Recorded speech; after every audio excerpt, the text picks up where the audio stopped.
Good evening and welcome to Echelon Orchid, Whiskey Wednesday edition. This year we've got a special overall cast that's going to help us make some predictions about 2021. We've got, of course, coming back most of the time on Whiskey Wednesday is the ninja, Dr. Jason Pittman. We've got the lady that has more nicknames than Apollo Creed and Rocky, who is also the Chief Security Officer at Relativity, Amanda Fennell, and Ravi Bhatia, who joined us earlier in a couple of shows ago on leadership, and we're going to make some predictions. But before then, remember, I'm your host, Dr. Dan Ford, and this is Echelon Orchid. Guess who's back?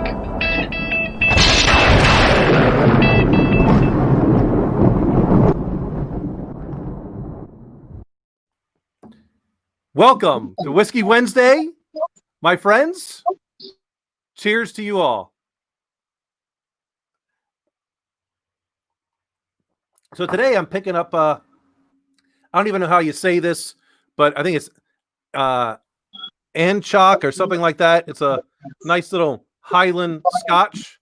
I'm always looking for bargains. It was rated relatively high for like $35. So I had to pick it up, until my own stuff gets into mass distribution.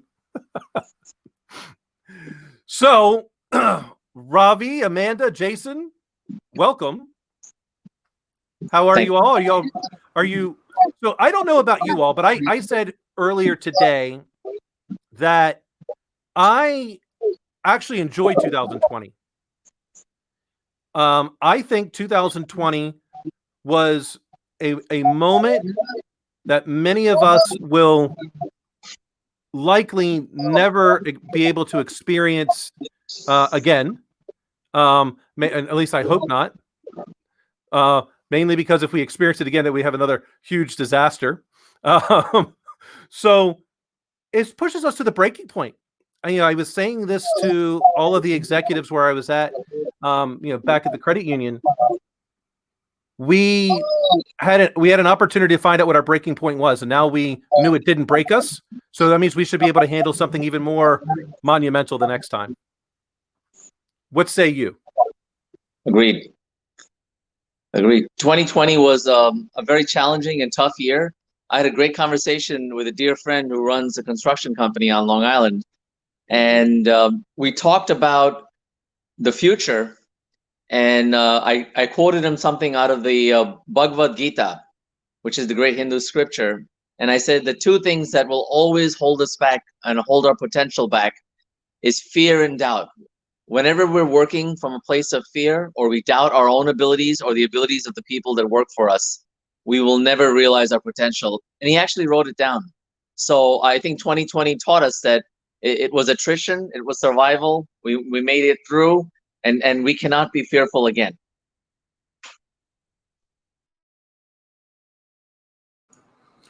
Yeah, I totally agree with both of you. Certainly on a personal level, I've said this the last few shows, the year was probably the most productive whilst the least stressful for me, at least for the fall semester. And at the same time, probably a lot of my predictions are going to be technology in academia based. But there's some interesting fallout that's happening, and I don't think the situation is as dire as some people think it might be on the outside. So I'm kind of interested in giving you some ideas, some assertions, and seeing what you guys think about that. Awesome. Ms. Fennell? Yes. How was 2020 for you? Did you see it as being something that was extremely stressful? Was it limiting? What say you, looking back on 2020? I think it was what we made of it. But I remember when we first went remote, which was a little premature of when the pandemic was identified and pushed into the US. We went remote a little bit earlier than that because I like predictions and I knew where this was going. I remember saying to the team that I have, let this time be a time whenever you look back and you've learned or done something different in your life than you had before. It's the opportunity you have to learn something. So I learned archery. I got my yoga certification as a teacher. which I like the Bhagavad Gita, so super excited to hear that. But it was this moment of one of my favorite, stories and movies is the Leonardo DiCaprio one with the Wolf of Wall Street. Whenever there's the line in there, which is an actual quote from Jordan that says, "The only thing standing between you and your goal is the bullshit story that you keep telling yourself of why you can't achieve it." That's what I think 2020 was. You took away all of those things about the reasons why I can't do this. I don't have time for this. I can't focus on my family. I can't lose weight. I can't be healthy. I can't meal prep. All of that was ripped away from you. And what you found was very raw. It was who we are underneath it all. So I think 2020 was neither great or bad. It was just a raw reality. That's a great way of putting it. I tend to resonate quite a bit with that. And of course, I love The Wolf on Wall Street. That movie has so many, great things about bet on yourself. I mean, that's if you're not going to bet on yourself, then who is? That movie gives me nom flashbacks. Nom flashbacks. Well, it is kind of funny because I feel like a lot of what went on in that movie happened while I was at XM Radio. So it was, and I did the investigation on XM Radio when I worked at Guidance. So we got that tie. Yeah, that's right. That's right. So as we're getting into 2021, what do you think is going to be, what is your first prediction? What's going to happen in 2021? Amanda, go ahead. Okay, so I'm not going to go the tech route. I'm going to save that for the Ninja, but I am going to step on Ravi's toes a little bit and say it's going to be talent focused. I believe that talent is going to demand more in this industry now because they've gotten a taste for it. They know they can be remote and they know they can do the work remotely 100%. And now they realize, number one, that they can do that and they can get away with it, which means they're going to demand a hybrid or remote capability. And then the second one, that the rise of diversity is going to finally hit home. It's not going to be, I'm checking a box because diversity is important and I need to look good on the camera. It's because people realize, oh crap, it actually does help us to have people with different experiences to see around the corners that I'm not familiar with. So I think that those two are going to meet and you're going to see a lot of remote talent that's outside of the US. That's brilliant. Brilliantly said.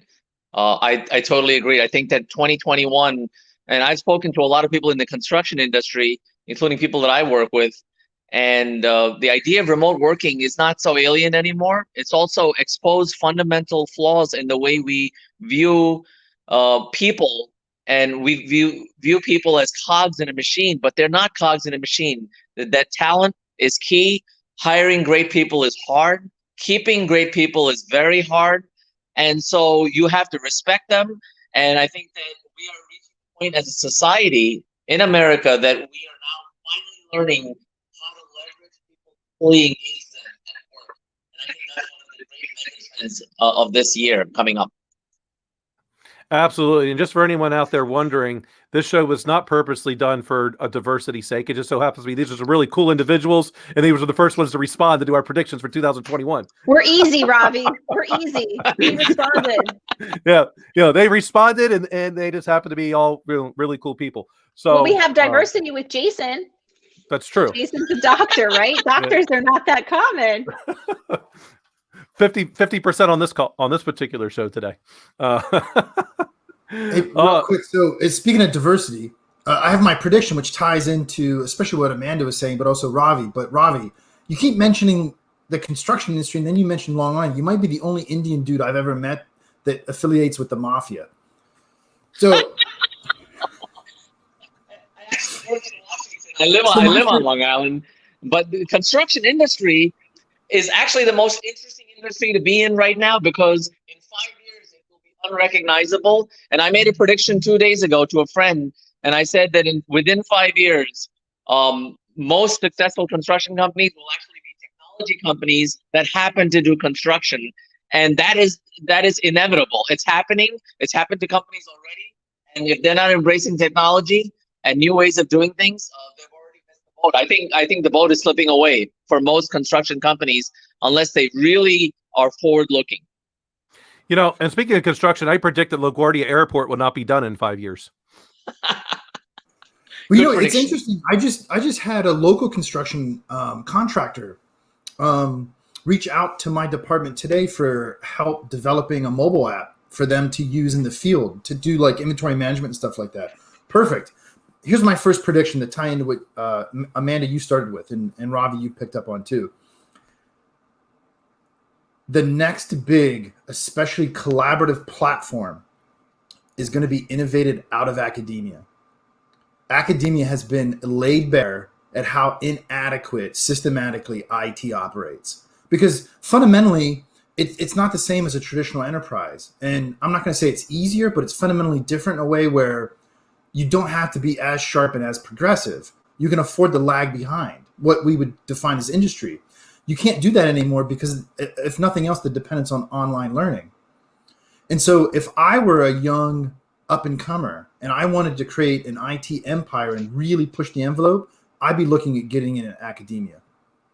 Yeah. So the entire academic infrastructure is ripe for change. It's changing before us. I mean, today I saw on one of the online platforms, Coursera, you could get a bachelor's degree from London School of Economics for 25,000 euros, a 3-year program. So academia has to change. And it's ridiculous that a family would have to spend $400,000 for a 4-year education when all employers, big employers like Google and Amazon, they're looking for a skill set. And so I think you could do that 4 years, probably in 2 years, maybe 6 months online, a year online. And so that industry is already being turned upside down. And I think the gravy train's over for the old guard in academia.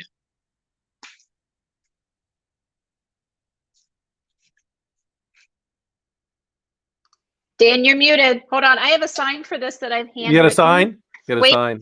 I have 2 signs that I had to handwrite because there's it was too often. Well, you're so prepared. I have you're on mute and I have raised hand. This is how often I'm on Zoom calls, right? All right, Dan, go for it. Very nice, very nice. So, Ravi, is that your first prediction, the one that you got, or do you have another one for us? Well, my other prediction is that I think that big tech companies are going to continue to climb until June, and I think you're going to see a major fallout from Tesla in their stock price, because I don't think that you can have 4 or 5 tech companies each worth $1 billion. It just doesn't make sense.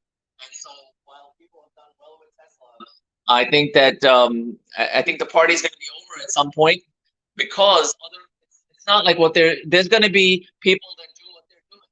And so I think Tesla's got another 6 months, but I think by June it'll start going down.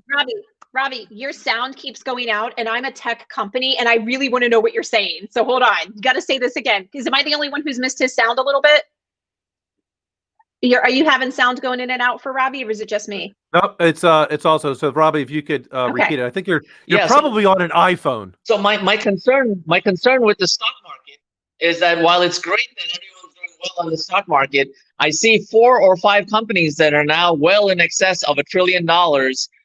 Tesla, based on predictions, will become $1 trillion company. And while it's great in the short run, I think that once you go past mid-year, you will see companies like Tesla take a hit on their stock price, not because they're bad companies, but because the valuations have become ridiculous. Well, I think that better areas to get into are blockchain. Blockchain is an area that I would think has a much better future than a company like Tesla that's already had a run. So glad you mentioned Tesla. Then just so those out, they have $1 trillion market cap, not revenue. But Amanda, I think you had a raised hand.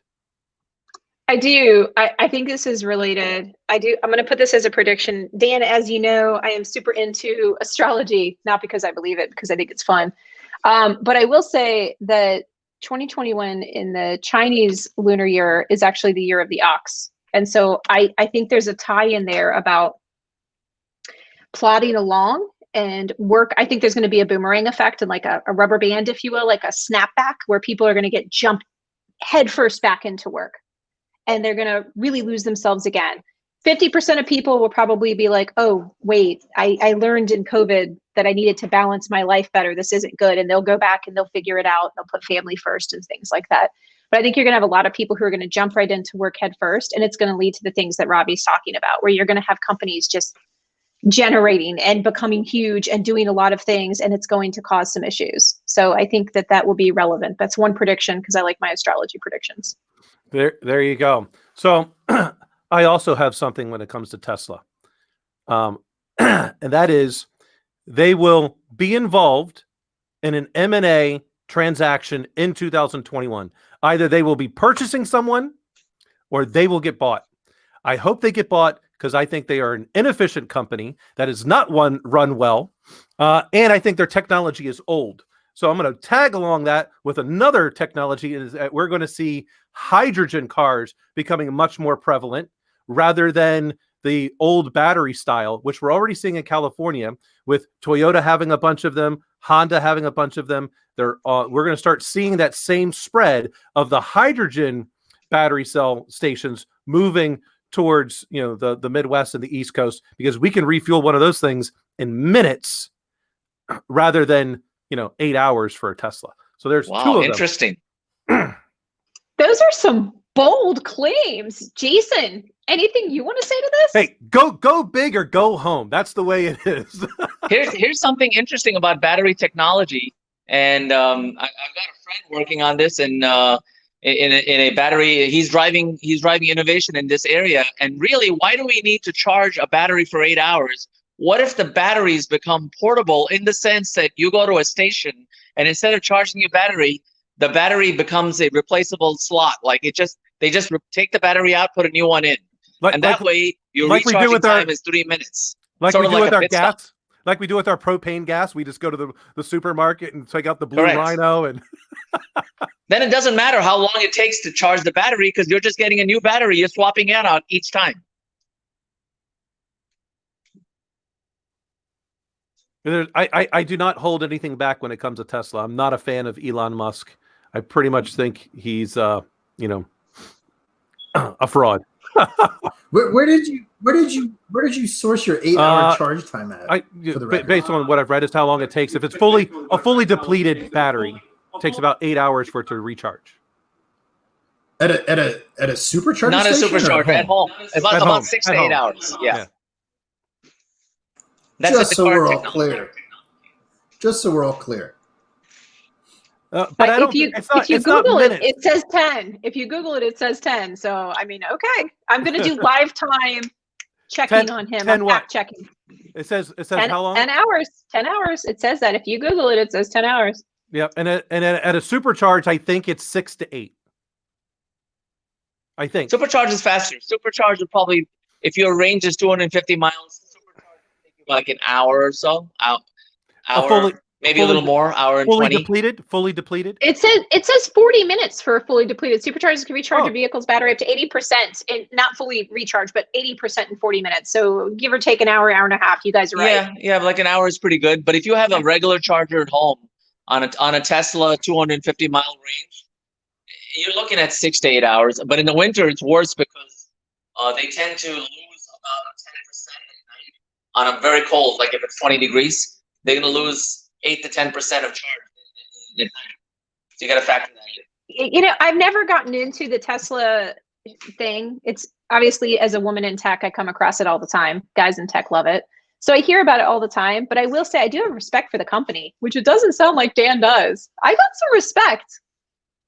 I respect him. I think he's an interesting guy, and I think it's a great company. It's just that, you can only, there are limits to growth, right? Unless you're doing something, you cannot, at some point, you cannot be bigger than any economy, right? There's always a theoretical limit to how big you can get. So this is a big reason why I'm not a fan of Tesla. They overpromise and underdeliver, and the stock market rewards them for that. And if any one of us had done this in our careers, we wouldn't have a career, because the amount of times that Tesla says, I'm going to deliver X amount of things by this quarter, and how many times they've actually done it, I think we could probably count them on one hand. And they've been in business for a while now. And the stock market just keeps rewarding them for underperformance because of potential, which is what the stock market's all about. What's the potential value? I mean, think Ford Motor Company probably spends more in toilet paper than what Tesla actually makes in revenue. Oh, Dan, tell us how you really feel. I mean, if only Ford Motor Company actually put the line item in their actual cash flow chart so we could see, but I'm pretty sure they probably do. Part of me hopes that your prediction comes true about this. You're talking about hydrogen fuel cells, right? I kind of hope that comes true because you're actually seeing. This is an interesting little anecdote that comes into a prediction in some way. So hear me out here. Battery technology has led to the evolution of a proxy war between us and China, and that's being fought in Mexico over rare earth minerals to fund battery manufacturing. And so part of me hopes you're right. Part of me hopes you're wrong, but perhaps a semi-prediction, this is kind of tech-related, kind of political-driven, we might see that the new equivalent in the virtual age of what we know as the Swiss economy driven as a proxy for money laundering, it'll become Samsung with their battery technology. Very likely. So just so far this year, Toyota has sold 2,000 Mirai or however you want to say it, hydrogen powered cars. I mean, pretty much only in California. And like one guy, I think it's in North Carolina, who's literally figured out how to make the hydrogen fuel, but he convinced Toyota to sell it to him. I think it was North Carolina. It could be wrong on that, but 2,000 cars in 2020. I mean, they're, and we said this before, I'm not betting on a Tesla. I'm going to bet on a car manufacturer like Porsche. I would go take Porsche's electric car over Tesla's every day of the week, because I know Porsche is going to be there 10 years from now. I don't think Tesla will be. The price difference isn't that much. I would definitely take a Porsche Taycan over a Tesla. Are you shitting me? But I think that this is a good question that actually goes into predictions around a lot of different industries. So batteries is a great jumping off point for this. Battery technology and the war that's going on there has been waged a long time. And it takes a long time for something to hit the market. And that decision before it hits the market has been worked, vetted, lab tested. And I feel like a group of people around a round table decide what's going to hit the market. Like there's a lot of complexity that goes into this. So it seems to me like that's indicative of a lot of tech trends. We act like it's so predictive and shocking what's going to happen in the next year, when the reality is we've been setting the table for years on the things that are going to happen, which is why we have our drinking game. Gentlemen, supply chain, cloud, cheers. Hey, yeah. Cheers. Cheers. That's where you're going. But I think that sets the table. This is going to be stuff that's been sitting around for a long time, and it takes time for it to hit the table. So Jason, I think that batteries are a great indication of that. So Amanda, we no longer really use a round table. It's kind of like a horseshoe now, but because we want to keep that open center. But I use a round table. You're pretty close. I believe in my Camelot. We just got rid of the round table about 5 years ago when we started making these decisions. I appreciate the knowledge. It's great. I don't normally get to know about. So here's a radical prediction, which I think will be. You could see it happening already, but I think there's already a lot of pushback. I think that while we all use Microsoft products and they're really integrated to the fabric of our work, I've been noticing that many companies today now, Microsoft has ways that you could track the productivity of employees. And I think that there's a certain Orwellian element to this, that if they can track your keystrokes, they can track your eyeballs on your they can also track your engagement. You could get an email every morning that says, here's how many hours you actually spent engaged in email versus quiet time. To me, that's code word for quiet time means you weren't doing anything. So I could see how this could be used in underhanded ways by people that are less than scrupulous. So we've got to be on guard. And my prediction is that there will be a lawsuit before the end of the year against Microsoft of the invasive technologies that they are promulgating. So, before you talk, Ninja, I just got to say, because I got to give myself some props for my last year's prediction, because I predicted that G Suite would overtake Office 365, and it has. Boom! No, you're totally onto something, and this is another thing I was going to talk about. So perfect segue. Thank you, Ravi. There is in online distance education, proctoring of assessment is a huge problem. And in the last 2 years, this one company has come to prominence, particularly in partnership with a big learning management system called Blackboard. And that company is called HonorLock. And it is egregious in how it operates. To the point where, imagine this, I refuse to use it. And for the record, fuck Microsoft, I'm on Linux right now. I had some students in another class, and that professor was using it. And the student looked down to take a note on their scratch paper to work out a problem, and it flagged him for cheating and kicked him out of the exam. My God. And now listen, this is a big problem because at some point you're dealing with freshmen and you're dealing with underage people. And if something happens on video, because that's not only recorded but watched, you're going to have some serious violations of federal law. And it's not going to be long before everybody figures out, hey, wait a minute, maybe there's something different we ought to be doing. And it doesn't have to do with proctoring. How about we change the nature of how we assess things? 100%. I totally agree with you. The problem with what Microsoft is doing, and I think we're going to realize this as a society, is that just when we think we're getting more progressive in how we're treating people, at the same time, we turn around and say, we are going to track how engaged you are. And we're not going to track that in a humanistic way. We're going to track that based on how many keystrokes you are entering and how much email you're sending. And to me, that's really bullshit. Because if you're going to use that to engage people, guess what? You're going to lose your best talent. Go ahead, Amanda. You got your raised hand. So I'm just going to mention that none of my opinions reflect relativity, even though we're a Microsoft, engaged company, if we will. We are built on the shoulders of Microsoft. That's because most investigations occur on Microsoft products. Because relativity is an investigation product, but that's cool, no problem. So no, what I will say is that I think that if it wasn't Microsoft, it would be somebody else. So like, that's the first thing. The data is there. And so it would be culled and gathered and extrapolated by someone if it wasn't Microsoft. So it's easy to say that name, but it would be somebody. I think the second thing is what you do with it. And then the third thing that Ravi and Jason both touched on is how you measure what deliverables are. So we actually get those emails, Ravi, and we see them as an indication that say weekly, like this is your quiet time or whatever. That actually tells us as an indicator, oh crap, you don't have very much time for deep focus work. You need to get more time and block your calendar out. So we proactively use it in a positive way.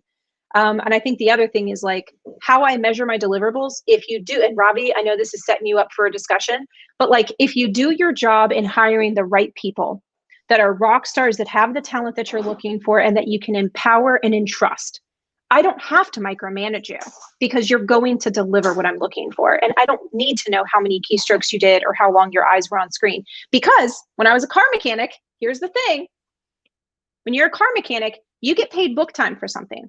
So if I'm going to R&I an engine and it takes 8 hours according to the book time, let's say it's not a BMW. Let's say it's like a Ford, right? You mentioned Ford earlier. So I've got a Ford Explorer. I'm going to R&I the engine. It takes 8 hours according to book time. I'm going to get paid 8 hours. If I'm a good mechanic, I do it in 2. I still get paid 8 hours. I love the leapfrogging. If I'm a bad mechanic, it takes 16 hours. I still get paid 8 hours. And so that's how I feel you should approach your talent. You get paid what you get paid, and you can do it faster, and then you have that extra time. But that's the nature of, like, as salaried employees, most of us are salaried. So when you're salaried, you're going to get paid for 40 hours. But the chances are, if you're in a management or leadership position, you're working a lot more than 40 hours. But that's okay. You're a professional. So you're going to do what it needs to be done. If you need to work 60 hours, you'll work 60. But there may be weeks where you're not fully there, right? Because you're getting your work done, but you also have downtime that you're using to regenerate or read or study or learn about what's going on in your industry or connect with people in professional organizations. And that sometimes is hard to capture in your work time. Very true. It's interesting as to how we all, or many of us know, we all know on this call that our people's productivity does not necessarily need to reflect the amount of hours that their butts are in seats. It is how productive that we can be in whatever time frame. If you can, get your work done in 3 hours, well, as a leader, then I might want to feed you a little bit more if you're getting everything that is expected of that position, or maybe I need to put you in a different position. But when you start getting into an aspect of productivity in an 8-hour workday, I think what is the average? We only get roughly 3 hours of productivity from a normal employee on an 8-hour workday, because of the amount of interruptions, things like that. So, I mean, what is that? What's the math on that? Is that 27%? I was told there be no math. I think it's like 37.5% or something. Right. Yeah. I've been pre-gaming for a while, so the math on the aspect of 3/8, I have no idea at this point, but it's not that much. So, what things do we do in order to get more productivity? Longer hours, making people work more, does not make that productivity go up. I think the research is pretty clear. The amount of overtime that people take, the less productive it is, and you can see that in workers' comp insurance. So if you have people that are doing a lot more overtime, you pay a bigger premium for your workers' comp because there's more prone to some type of accident. That's correct. So especially like in construction, there were studies done in the 80s that Turner Construction did that showed that beyond a certain amount of time, work became very inefficient, and then eventually, if people know that they're getting overtime, especially in a union environment, then it's human nature to then you kind of forecast your work accordingly, right? So human nature, like Parkinson's law, you take the time that's allotted to do the work, so you stretch out your time. And one thing I found refreshing about working is that there are times when we all need to really crunch something out, a major report. It could take 10, 14 hours to do, and having that ability and flexibility to work remotely. I know there are certain days where I like to get up at like 4 in the morning and just work like 12 hours straight and crank it out. If I had to commute on a train and go to work, that might take 3 days. But if I could just sit in one place without having to worry about anything. So remote working, I think, does add productivity for certain individual type of work.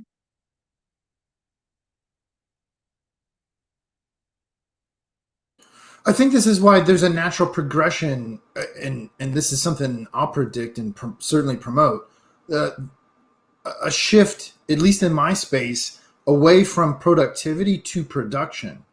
Other than a defined class time, I have no obligation to be on a clock per se, right? And so I do have obligations to produce a product, let's say. It doesn't matter how much time that takes, and it doesn't matter when I do it. What's intrinsically valuable to the university in that model is it allows for a deeper prioritization of those products as opposed to X words over Y minutes, which that doesn't guarantee any value. That's what I don't like about our modern take on productivity. It strips away prioritization, or at least the autonomy of prioritizing, and it devalues what actually ought to be valued, which is the product itself, whatever that is.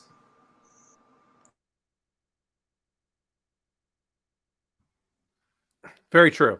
All right. So, Amanda, another prediction. Do you have one?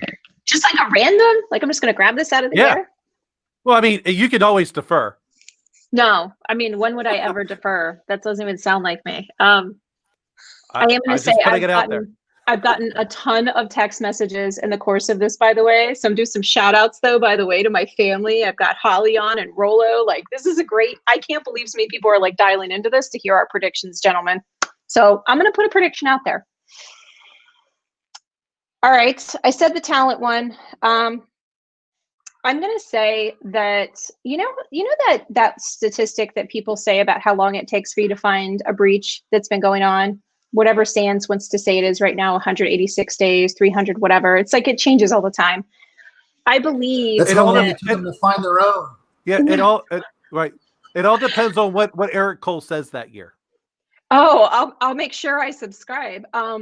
I believe that, and I said this, and the reason I'm predicting it is because I said this like to our founder of our company like 2 days ago, because he called me for whatever recent SolarWinds thing hit the the mail and the CISO online or whatever, and I was like, dude, let me tell you something.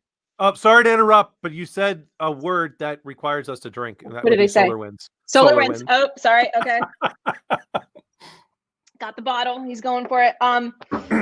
So what I would believe is that not just that one breach, but for many breaches, I believe that the depth behind it is so much more than we're aware of. And I think that the strands will go so deep and take so long to come out that we are going to be dealing with the ramifications of whatever tidbit of information is being released to the public every few weeks. And in the security industry, we're going to have to run around every single few weeks because SolarWinds, blah, blah, blah, here we go. But like, this is the new thing that's come out. We're going to have to go put these IOCs in. We're going to have to go, run around, do this intel. We're going to have to do this. We're going to have to put detections in, blah, blah, blah. I believe that is going to be going on for the next year. And I think that this is just one of many breaches that are going on right now, just like always. We all know this. This isn't even a prediction. This is just life, right? This is what we know is going on. We're the ones who know what's actually going on behind the covers. This is what's happening. So that's going to be the rest of our next 6 to 8 months, is running around doing detections for these every time they get released. Yeah, because we really, because of SolarWinds supply chain, we don't necessarily know what the full extent of the breach is. So no. So they know. Here's the problem. I feel like I'm in Gone in 60 Seconds. I should say we don't know the full extent because we don't know we their don't supply. know. We don't know their supply chain. But we've all been around the DC life long enough to know how deep. If you're seeing something in the news, we know that there's a lot of depth behind that. And so we know that it's 12 feet, right? That's behind all of this. And we know it's going to get doled out slowly over time whenever, FireEye decides to.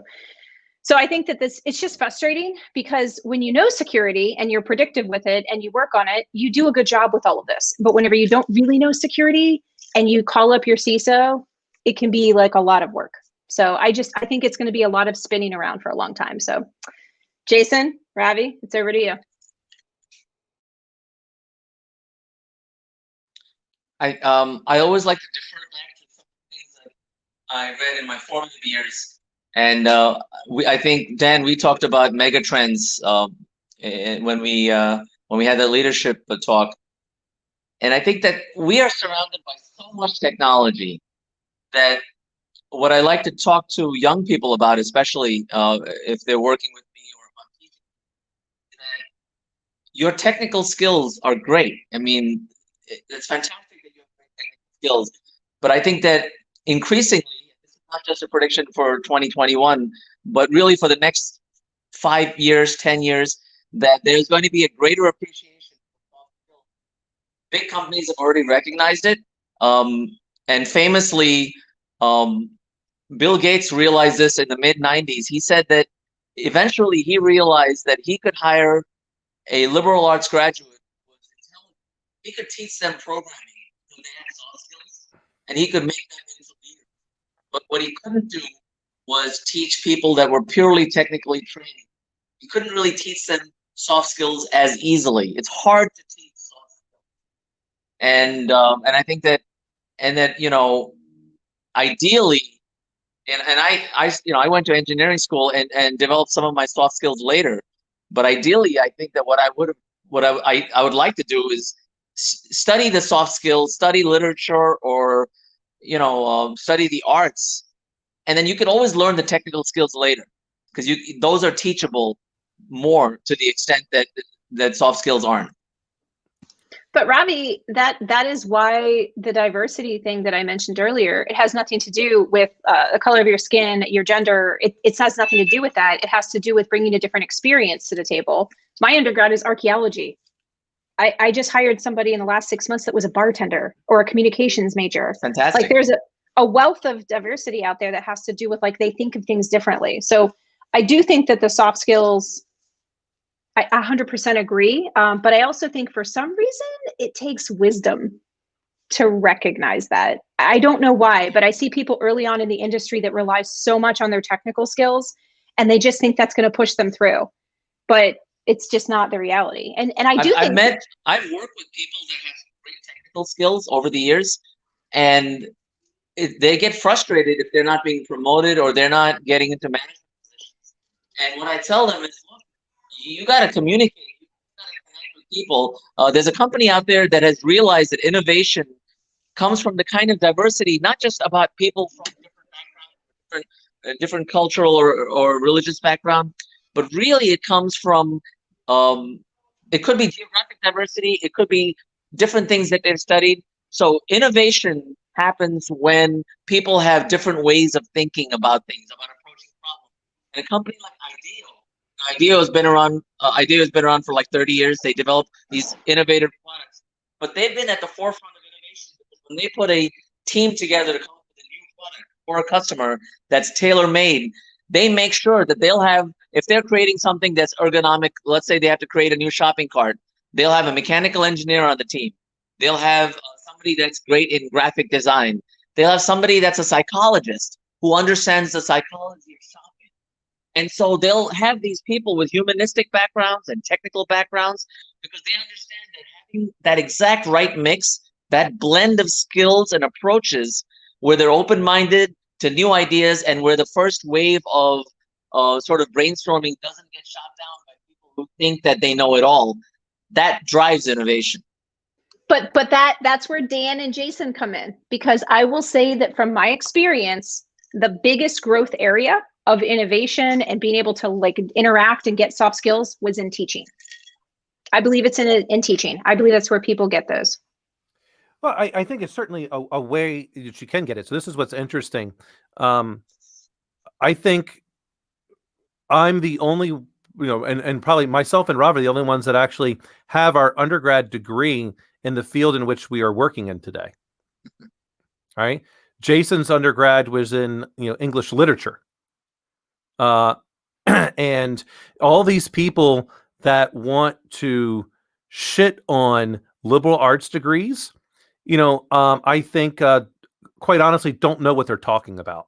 There are certain aspects I could say, yeah, okay, if you really want to get into a specific niche of humanities, what are you really going to do with that? But, if you're going to study English literature, last time I checked, the written and spoken word isn't going out of style anytime soon. If you want to study math, I don't think that's going to go out of style anytime soon. Philosophy, I would love to hire if I go back in time, I would go back and be a philosophy major because it teaches you how to think. Those skills are quite transferable to any industry. And that's where, and it doesn't have to be through traditional academia, and I love the aspect right now of how many online programs are popping up to make it more affordable. Because I think I am not someone that's an elitist to believe that if you have this certification, if you have this degree, that you're going to be able to translate that into X product. I'm looking for people that are knowledgeable and can take their knowledge and put it into action. And I think we're, while many people will have many different things to say about President Trump, one of the things that he is doing is taking that in the federal government down to where at least his policy was to take that to where it's no longer required for you to be a GS-15 to have your college degree. Wait, did we just become political? Well, there's always a little bit. Hold on, gentlemen. Yeah. Let's go. Yeah. So, I don't give props to President Trump for too many things, but I do like that he has taken that aspect of saying the degree is not as important as the capability of the individual. Well, that's a very frightening thing for many people.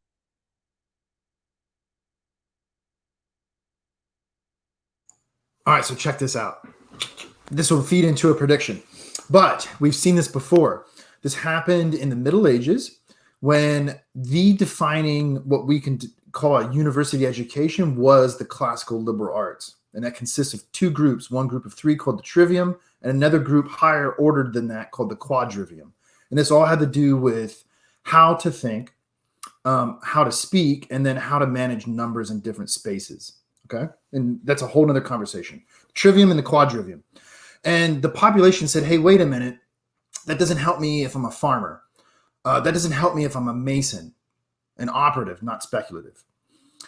So forth and so on. And you hear that, and even what Dan was just saying, the popular thing is, well, the liberal arts suck, they're worthless. You should go to a tech school or a trade school, this, and this, okay? The answer, those things are called mechanics. And so the answer comes in a book written by a monk called Metalogic. And he laid out a path to unify the quadrivium, the trivium, and the mechanics. And what he wanted to produce was a unified system of education that would produce, and this is the true term, liberal arts, men, capital M like mankind, that were free. Free. Because remember, at this time, the only way to travel was either by work permit from your lord to leave your land, or if you were of a caste that possessed knowledge, like priests. Those are the only people that could travel freely. And so that's where the free term comes from. And so you're going to see this now. And here's my prediction. There is an existential crisis right now in academia, particularly because of the pandemic. Schools are dropping left and right. They have huge budgetary problems. At the same time, the loan bubble through the federal government continues to inflate at massive exponential costs. That's not going to persist for much longer. And we have this perspective idea coming in with the new president that college and university will be free with certain requirements and certain paradigms. Some fashion that's going to happen. We've seen it happen. It was Tennessee, right? A number of years ago that did it. What that's going to produce is a heavy focus on online distance education. And then the question becomes what? Not how. We won't deal with that because that's not what we're good at. That's a problem. But how and what?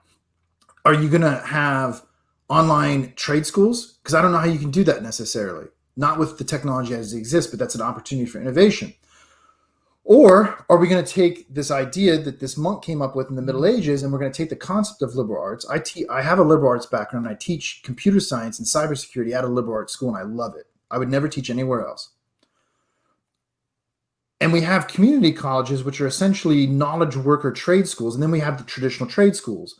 And we treat them as if they're different separate castes or stratas in society, when they're really not. It's just people trying to be people, feeding their families and making the best life they can for themselves.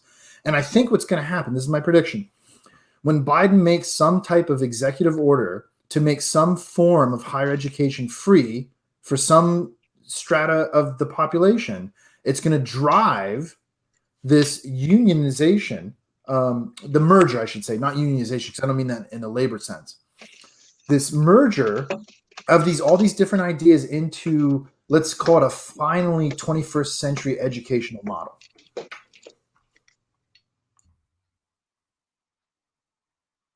I don't even know where to start with that. I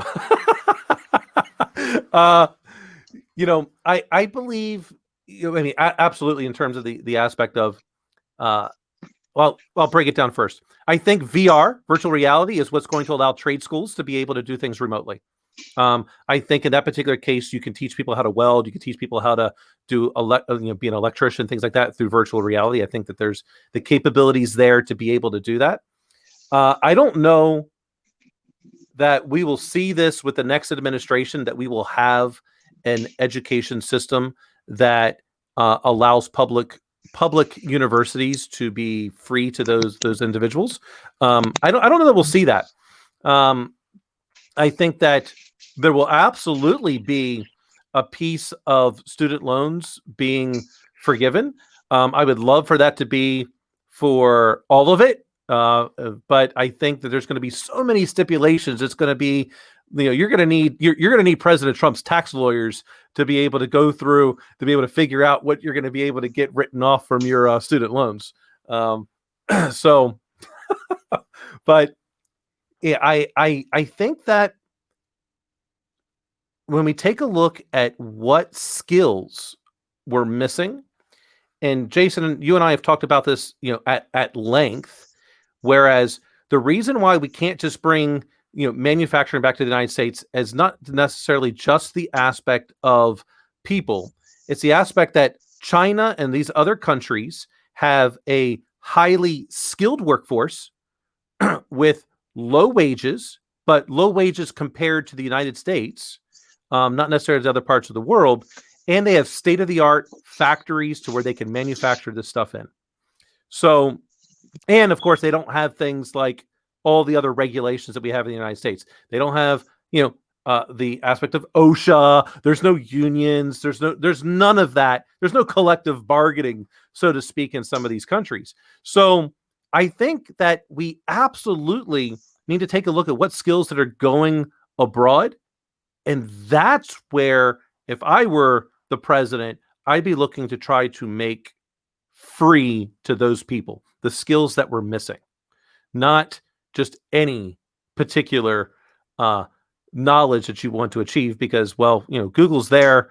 You can get a subscription to Audible for like $50 a year and get unlimited, books. So the knowledge is freely accessible for the most part. We can go to a library if you want, but I think it's the skills. If I was a president, I'd be looking to point things to the skills that we're missing. See, and this is really what the liberal arts is intended to do. And so, the other day I was talking to you and TK Epley via Twitter about competence or competency.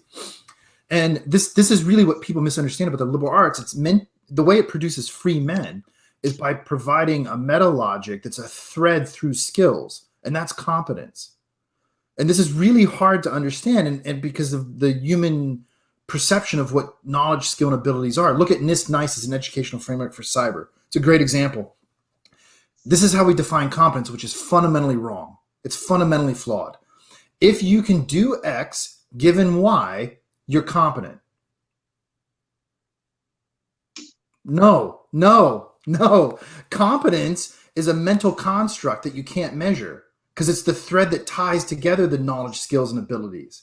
What you're measuring and what you're assessing is, can I do X with Y, which is not competence. If you want to measure competence, you actually have to sit. This goes back to what Ravi was saying, actually, about humanizing the workforce.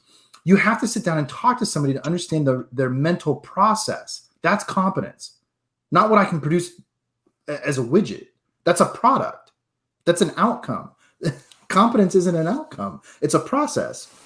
That's right. The best way to understand it that I can figure out right now, I don't know if I'm right yet, is it's a system. If you approach it, like with a systems thinking approach, right? You can define it through its relation to other systems, not by what it is as an element.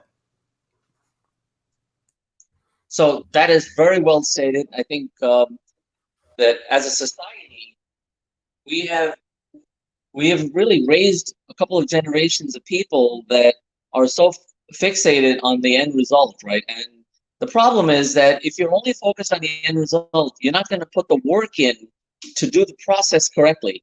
So from a project management point of view, which, I'm by nature a project manager, I'm an engineer.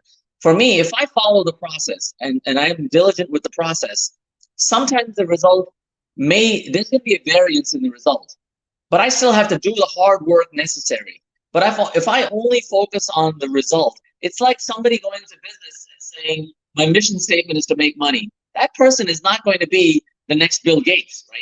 You have to create something of value to the economy that creates value for society. And I think the fundamental problem with our education system is the way we approach it. It's backwards, right? Historically, at least going back 150 years, the United States has been known for great secondary education, college education. We have the best universities in the world. But we have a globally competitive environment we're in. And if we look at the world, one of the reasons why our companies, where we're losing the manufacturing base, is we're not turning out, it's not that our colleges aren't great, it's that we are not turning out people that have the fundamental competencies at the high school level. And in order to have high school competence, you have to have junior high school competence. And in order to have junior high school competence, you have to learn the basics. reading, writing, arithmetic. You got to learn that.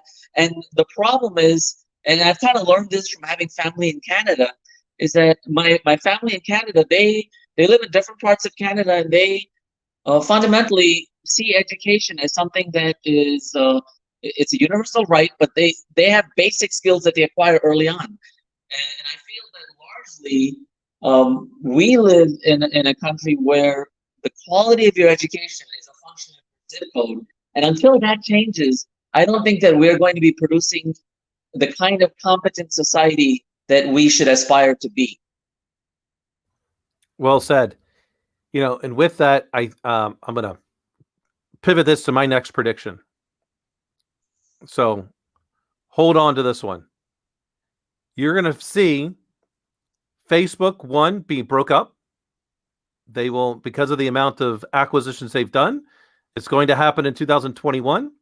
Wow. And in addition to that, you're going to see a decline in their users in terms of their daily active users, because we're going to see a divergence of more on the political extremes, things like a Parler and things like that, in order to, and not just where I kind of feel like Facebook is, you know, overall middle. You're going to see ones are going to be on the extreme left and on the extreme right, and that's going to take things away from your Facebooks and Twitters. Go ahead, Amanda. What do you got? I feel a disturbance in the force. I'll help you with this one. No. Oh, Yoda. As we say in my family, baby Yoda.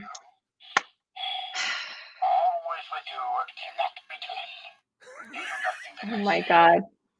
That's so preposterous. I'm actually going to bypass your ridiculous prediction that Jason and I both shook our heads at, because it's not going to happen. But I am going to go back for a second to Ravi to tie a bow in this. So Ravi, the focus on the people or the process, etc. I've noticed over time that it's like most things in this world. It's a triangle, right? There's three pieces that are important here, right? It's very much like Zelda. This is Legend of Hyrule. So with this stool, if you will, with the three legs, it has to be a focus on people, it has to be a focus on results, and it has to be a focus on process. And it has to be a distribution of those three. And you can gravitate towards more than one than the other, but you have to have some amount of the pie made up of those three.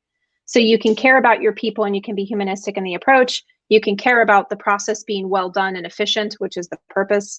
And you can care about results, but you can't throw any of them away. So you have to have results be something in there. Otherwise, what are you doing it for? So I'm going to put that to the side and say, Ravi, that was my response. I had my raised hand up for with yours. The second one, the Facebook thing, what are you thinking? Like, what are you even talking about? Facebook has millions of dollars. This is what they do, is focus on how to get people to not leave them. This is what they do in product management, like literally what they're created for. So you're crazy. And I'm going to go on record right here. They jumped the shark. They jumped the shark. Okay. Jason. Wait, so I got a follow-up question. Were you done, Amanda? Sorry, I didn't mean to cut you off. So if you think Facebook is going to be forced to divest, do you think Amazon's going to be forced to divest as well as the next target? Don't know yet. Fuck it. Microsoft too, right? Let's just throw them all in. Fuck it. Well, they're going after Google. They're going after Facebook. They're going after it from an the aspect of anti-competition, that Facebook in this case has bought up the similar products that prevents competition. That's the government stance, and I think they've done it quite successfully against Microsoft. Microsoft paid how much in billions? You're going to see it with we saw it with the telecom industry. I think social media is just the next object that the government has to focus on, because auditors need to have a job. Hey, listen, I'm gonna make a prediction for you, bro. If that even begins to happen, if the federal government thinks they're going to take on Silicon Valley, I'm moving back to California. You know why? Because I want to be on the right side of the wall. I'm not sure what the right side of the wall is, but I do. California, bro. Oh no, we're just going to shut off their water. Dude, don't worry. They're all going to die from COVID. What a mess. No, listen, man. I thought long and hard about that trip, right? And it really broke my heart to have to tell you I wasn't going to make it. But thankfully I did, because we were going to have some friends come out, and all of a sudden they got sick. And the next thing you know, like 10 people around them got sick too. It's a disaster in California. I don't know what they're doing, but they're not doing anything right. It's a mess. Yeah, it is. But getting back to my prediction, I think the government does it. They're going to take WhatsApp, or they're going to take Instagram. They're going to make them spin it off to separate companies. I don't even You know may what not to like say the to you, prediction. bro. I cannot say what's in the tea leaves. Just this is what the tea leaves read to me. So don't shoot the messenger.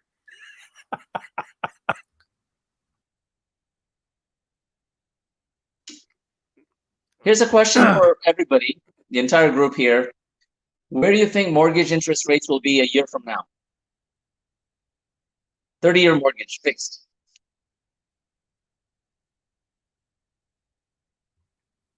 Are we talking about what the Federal Reserve is looking at issuing to financial institutions, or what financial No, I'm institutions talking are about going to? what the consumer is looking at. Let's say somebody's going to buy a house and they have a good credit rating and they're looking to get a 30-year loan. What interest rate are they looking at a year from now? Right now, it's under 3%.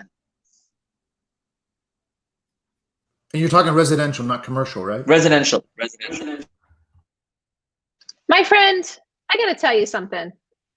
I wish I knew, because I got to tell you, after somebody going through a medical degree to become a brain surgeon, and for me getting a master's, we still don't own a fucking house. I wish I could tell you. But after all those student loans, that's almost $1 million. We're not owning a house anytime soon. Over to you. I'd be surprised if in the next 5 years we see it ever go back up over 6. Yeah, we definitely don't go over 6. I do not think we will see negative interest rates like they have in some places in Europe. And that's just and that's basically to spur, basically to inject, I think artificially inject a turn in the market of housing, because there's transaction fees. So while the interest rates may be negative, people are making money off of the fees. So I don't think that we'll get to that in the United States. I mean, that is largely, for many reasons why a lot of Alexander Hamilton's policies still remain into effect this day when it comes to the Federal Reserve, which was to protect our economy from doing things just like that. It's prevent too much inflation. But with that, the housing market today, based on what I read earlier this evening, is for the first time in many years on the decline. I think that largely has to do with that we're in a pandemic and people are not necessarily looking to have a bunch of people come in their house, help them move, get to another home, be around other people. So they're going to drop the interest rates. It will not surprise me if a 30-year mortgage someone could wind up getting at 2.25% sometime in 2021, which is, what is that? Is that 100 basis points as to where it's at today? I agree with you. I could see easily 2.5, 2.25. I don't think it's out of shape, because let me point two things out real quick. A number of years ago, I had made a prediction, I think on This Life in Tech, and I've made it in company with friends, and I get laughed at for it, that this notion that we're in trouble of overpopulating the world is ignorant. We've been in population decline for quite some time, and we're actually in danger of population collapse. Just this week, research was published that 15 states in the US are at a 120-year low in population. Deaths are pre-COVID, death is far outstripping birth rates, and that's because of our prosperity. That's well understood what produces that effect.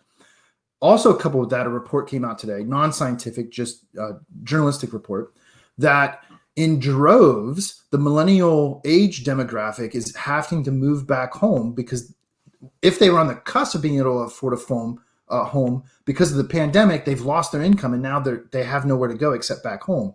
And that's going to have to force interest rates to compensate. So I agree with you. It's going to go down. And I don't know that I could see it going to 2 in a year, but it ain't going up.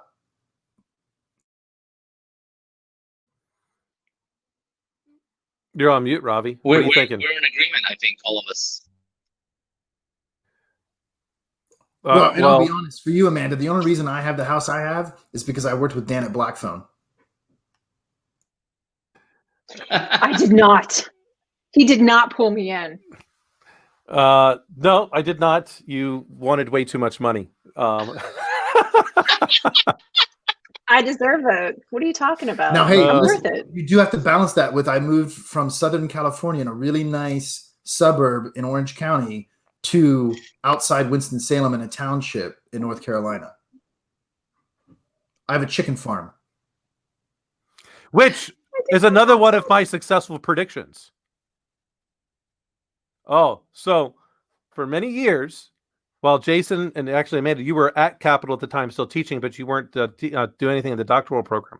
So Jason and his family were going to move to North Carolina because they had an opportunity to take on for relatively, market value, tremendous market value to have a home paid for and a bunch of land.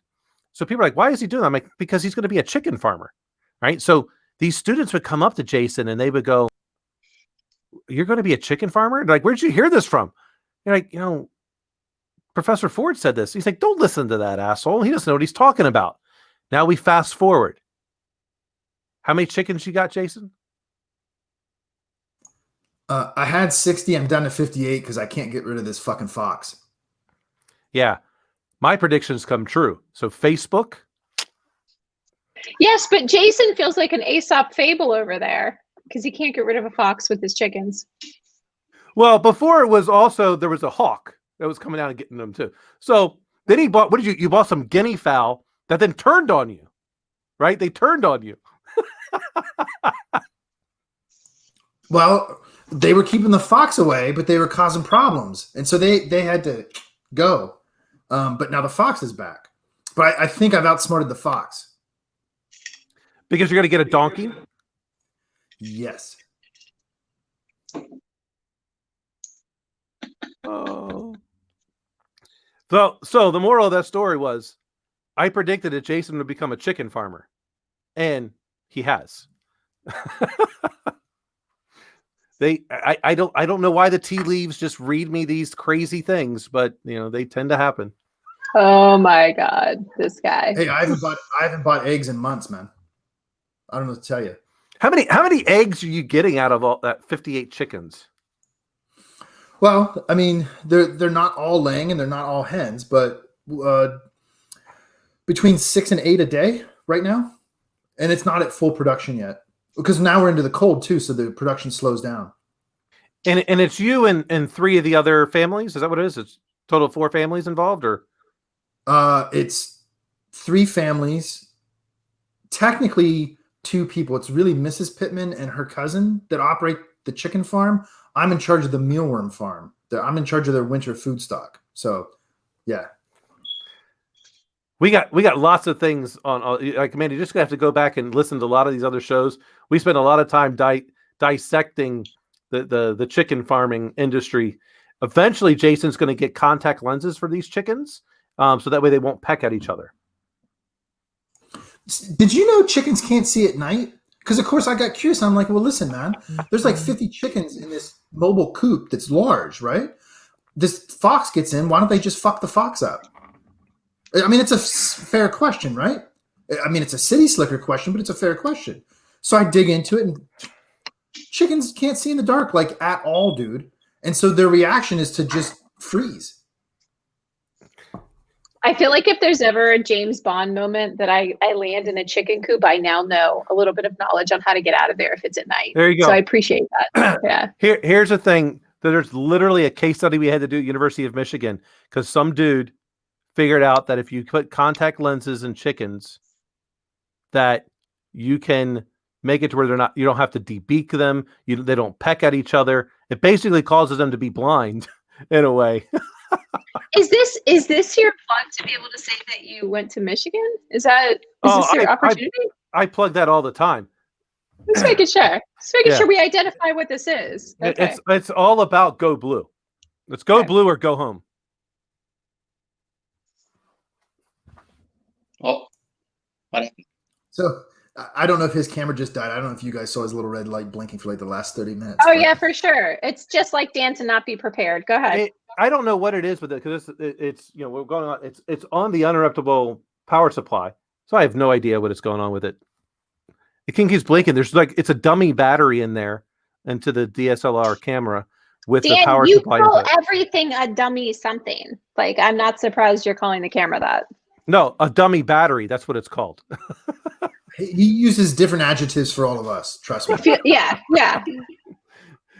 It's not the adjective. It's literally what it says on the packaging. Dummy battery. I predict I'm going to have a lawsuit against this packaging company. Keep going. All right. Years ago, quick story time, real quick.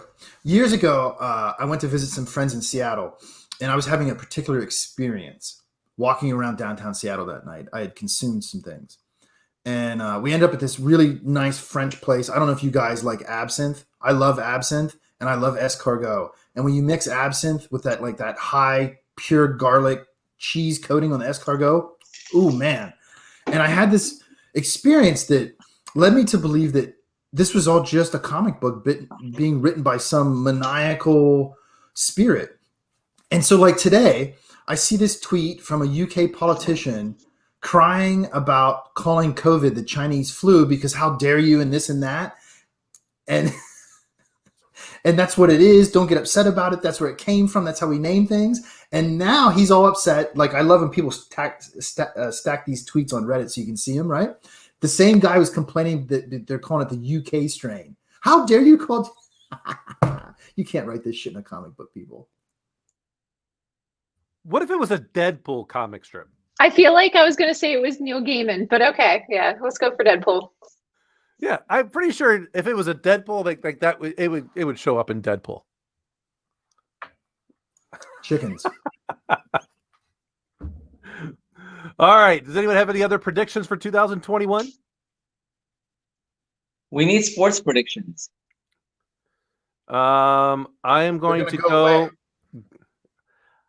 win in 2021. Not soon enough. I think Tampa Bay is going to win the Super Bowl. Brady wins another Super Bowl, this time without Belichick. I dig it. I will. I'll make a sports prediction. Nurmagomedov fights in 2021. George St. Pierre. I think it happens. I don't have any sport predictions, as I'm sure you can all probably guess. But well, I know one that you have. All Boston sports teams will suck in 2021. Yeah, anything that's anti whatever my husband roots for, that's correct. Yeah. And Tom Brady. Yeah. Tom Brady and Boston. Those are the two things I don't agree with. Wait, you don't agree with Tom Brady, or you don't?